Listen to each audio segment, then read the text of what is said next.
Hi, this is Jeanette with RunningShoes.com. I'm at Outdoor Retailer 2012. I'm here at the Brooks booth with Anthony, and we're going to check out the Cascadia 8.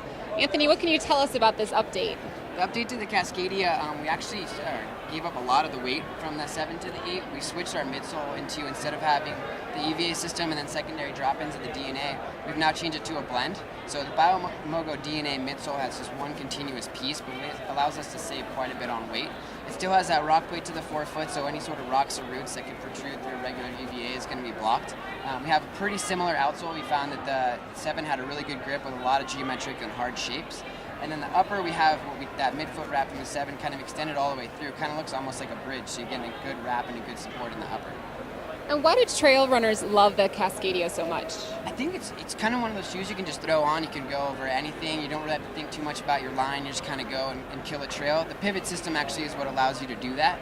With these two on the lateral side and these two on the medial side, it allows the midsole to kind of move more like the independent suspension would in your car. So that if you're coming over a rock or a root, the midsole can actually adapt to that motion. Then also it's super hydrophobic in the upper. So if you're doing any sort of rivers or you're coming across puddles, any water in here will drain out super quickly. So within a couple of minutes, if you're using a moisture wicking sock, you're back to normal and completely dry. So it's just one of those shoes you can throw on, just kind of go and do whatever you want, and come back in your car and go about your day. And what role did Scott Jurek play in the making of the shoe? Scott's been with us for a really long time, and his input is invaluable for us. It's from the beginning to the end, kind of gives us his feedback as well as the feedback that he's getting from other people out there. So hydrophobic part of it was a big thing for him. Any water in, we can't really have a Gore-Tex booty if it's going to keep the water in. We want it to drain out as quickly as possible. It's also vegan, as Scott is vegan. So it's water-based ink, soy-based glues. But yeah, as far as what he does on the trail, it's pretty much his word, and we kind of go along with it.